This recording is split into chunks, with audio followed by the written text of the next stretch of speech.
चला तर आज अशी मस्त लसूण घालून शेव बनवायची बरं का. खूप छान होते आणि खायला तर खूप छान. तेलकट वगैरे काहीच होत नाही. थोडासा लसूण, जिरे आणि ओवा मिक्सरला छान बारीक करून घ्यायचं. आपल्याला एक वाटी बेसन पीठ घेतलं आहे.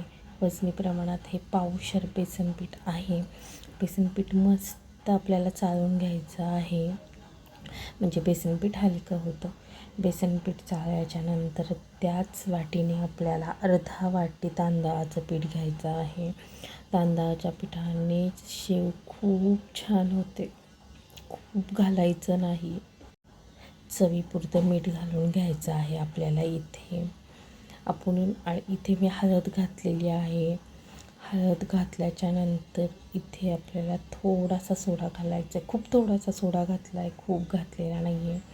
इथे आपण चाळणी ठेवायची आणि जे आलं, ओवा आणि जिरी वाटून घेतलेलं आहे त्याचं पाणी घालायचं आहे. डायरेक्ट तसं घालायचं नाही, नाहीतर आहे ना शेव ही बनवताच येणार नाही आहे आपल्याला. छान सगळं इथं आपल्याला ना असं हाताने थोडंसं दाबायचं, म्हणजे त्यात जे पाणी राहिलेलं असेल ते येईल. 1-2 चमचे, 2 पळी आपल्याला इथे तेल घ्यायचं आहे. 2च, खूप तेल घ्यायची गरज नाही आहे. तेल छान कडकडीत गरम करायचं आहे. तेल गरम झालं का नाही हे पाण्यासाठी थोडंसं पीठ घालायचं, बघायचं एकदम छान आणि खूप छान वास सुटलेला तेल घातल्याच्या नंतर. आणि छान मिक्स करायचं. हात घालू नका बरं का, चमच्याने मिक्स करायचं आहे आपल्याला. इथे छान सगळं मिक्स करायचं आणि पाणीही खूप घालायचं नाही. लागल तसंच इथे आपल्याला पाणी घालायचं आहे, थोडं थोडं करून.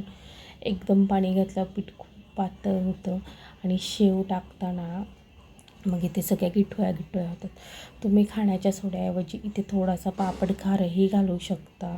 पापड खारने पण शेव खूप छान होते. सगळं छान मिक्स करून घ्यायचं बरं का हाताने.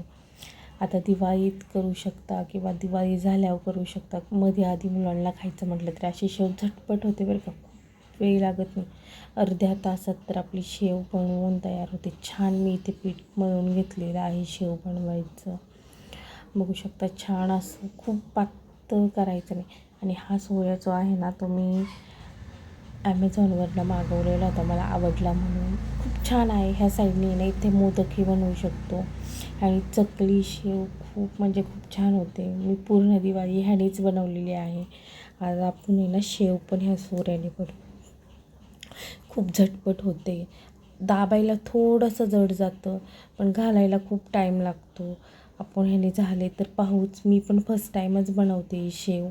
इथे मला दाबताना खूप त्रास होत होता शेव दाबायला, म्हणजे एवढं एकच झाल्या, पण शेव खूप छान झाली होती. खायला पण मी छोटे छोटेच केले होते, कारण आपला जो सोऱ्या आहे तो छोटाच आहे आणि त्याने छोटीशीच असं खूप मोठी अशी कढई भरून शेव काय होत नाही. एका बाजूने बुडबुडे आले, दुसऱ्या बाजूने पलटी करायची. खूप इथे आपल्याला शेव करपवायची वगैरे काही नाही आहे. बारीक गॅसवर बुडबुडे बंद झाले की समजायचं आपली शेव इथे तयार झालेली आहे. बघू शकता किती छान झालेली आहे. बारीक शेव खायला खूप छान लागते. तुम्ही पण ट्राय करा. नंतर मग मी ना आपला घरातला सोऱ्या घेतला स्टीलचा, सगळं त्यात एकदा पीठ भरलं आणि त्याच पद्धतीने मी शेव करायला सुरुवात केली. ह्या सोऱ्याने पण मी बारीकच शेव केली. तुम्हाला वाटलं तर तुम्ही इथे मोठा ताटली घेऊनही करू शकता, पण बारीक शेव ना खूप छान लागते खायला चिवड्यामध्ये किंवा तशीच. अशा पद्धतीने मी सगळी शेव बनवून घेतलेली आहे. तुम्ही पण अशा पद्धतीने नक्की ट्राय करा. बघू शकता, पाहता क्षणी खूप छान वाटते. मी तुम्हाला इथं आहे ना एक तोडूनही दाखवते. बघू शकता किती छान शेव झाली आहे आपली. खूप म्हणजे खूप छान शेव झाली होती. एकदम हाताला अशी, मी परत एकदा तोडून दाखव, हातालासुद्धा तेल वगैरे काही लागत नव्हतं. अशा पद्धतीने तुम्ही पण करा. व्हिडिओ आवडला लाईक, शेअर, सबस्क्राईब करा. बाय.